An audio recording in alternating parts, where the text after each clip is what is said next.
Welcome back, passenger. This is the third and final installment of my Las Vegas After Dark miniseries, and it wraps up Season 1. Thank you for joining me so far on the night drive. Tonight, we're going to delve into why Las Vegas attracts the unexplained. Now, Las Vegas doesn't feel like the kind of place where ghosts should linger. It's loud, it's bright, even in the middle of the night, and it never stops moving. Most haunted places are old houses, empty hospitals, abandoned towns, liminal spaces. But Vegas is most clearly not that. The opposite, some would say. And yet, for decades, paranormal investigators, journalists, and employees have all reported the same things. Vegas produces more unexplained reports than a city like this should. Tonight isn't about a single tragedy or a single building. It's about why Vegas itself seems to generate so much paranormal activity and attract the dead when it itself is full of so much life.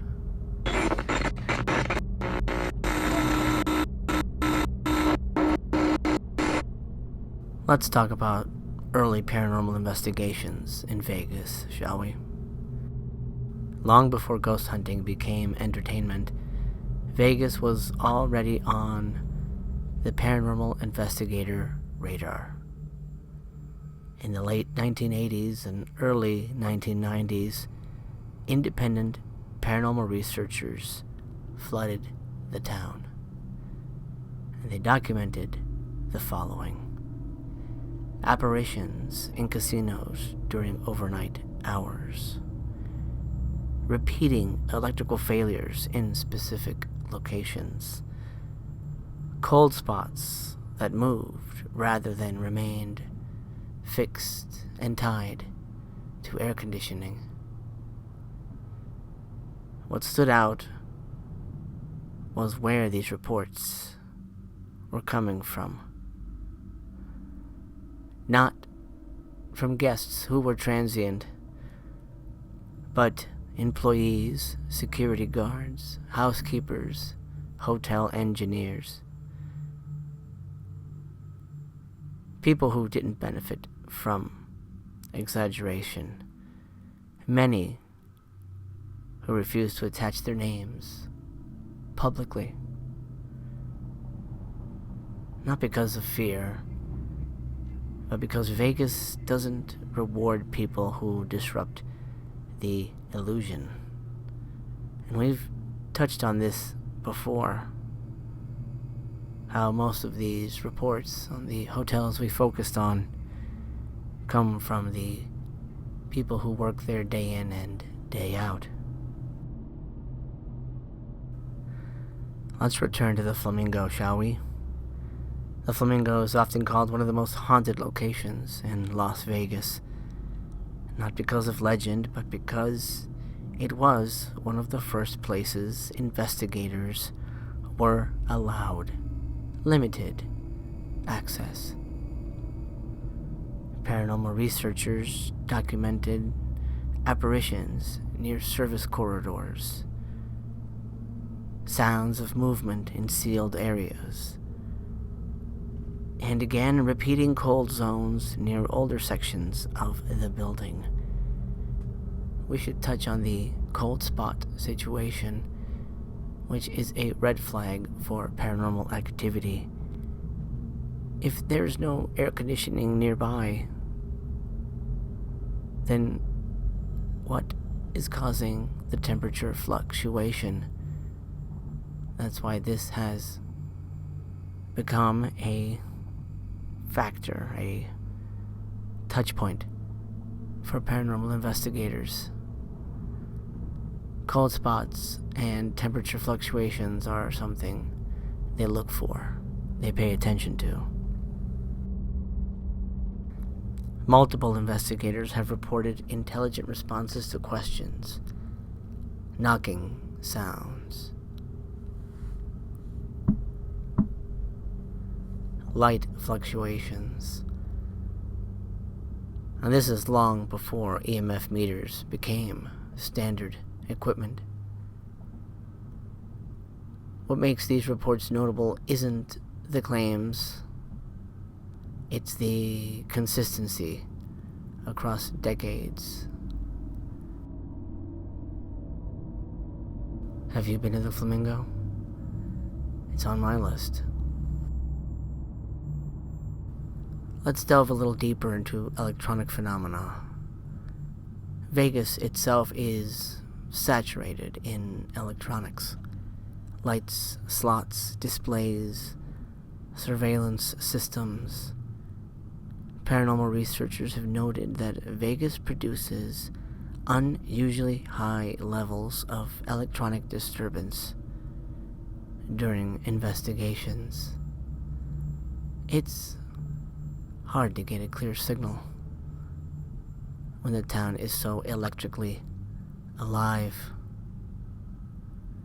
But repeatedly reported are the following, and this is across the board in multiple hotels: slot machines activating without power draw, surveillance cameras recording motion with no visible cause, audio systems capturing unexplained voices. Investigators have theorized, carefully of course, that energy-dense environments, much like Las Vegas, may amplify paranormal phenomena. There's no proof of this, of course, not yet, but the pattern remains, and the pattern is intriguing to say the least.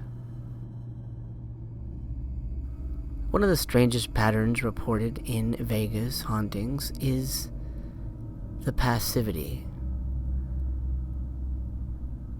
Apparitions are often described as walking predetermined paths, ignoring people completely, appearing briefly, then vanishing. Security footage has occasionally captured shapes entering hallways with no exit, figures appearing in reflections only. Of course, this footage is considered private property, and they hide that away.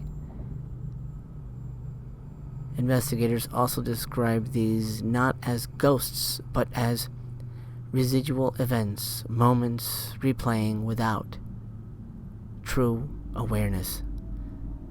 That suggests something very different from a traditional haunting. We'll touch on this on a future drive when we discuss the stone tape theory. Because maybe what we're experiencing isn't a ghost, but a memory trapped in time.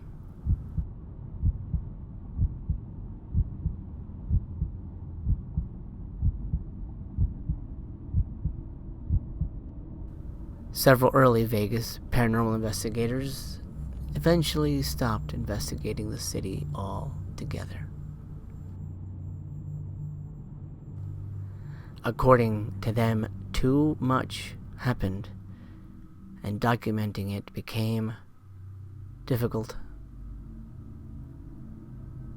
Their claims included equipment malfunctions, access being quietly revoked, because a lot of these hotels want to keep this stuff under wraps.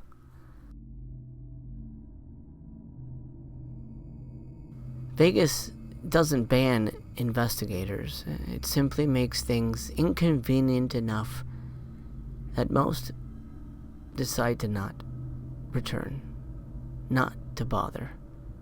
Let the dead enjoy the lights on their own.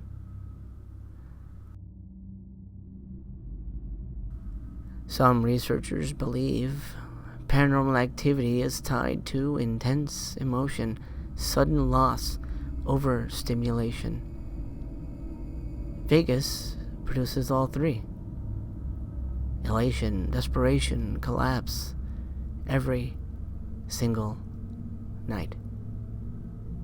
If paranormal phenomena are influenced by human emotion, Vegas may be the perfect generator for paranormal activity. Not because it's cursed, but because it never shuts off.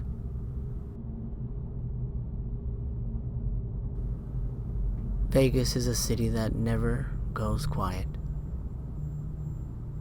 Most haunted places are silent, but Vegas never is. And maybe that's the problem.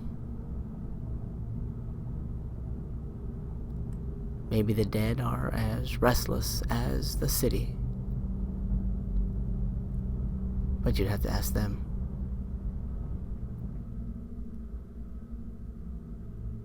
I hope you enjoyed the Vegas miniseries as we wrap up Season 1 of Night Drive. Stay tuned for Season 2 and some more wild and weird true stories. Do me a favor if you haven't already and consider subscribing to secure your seat in the car, and drop a thumbs up on the video. It helps immensely.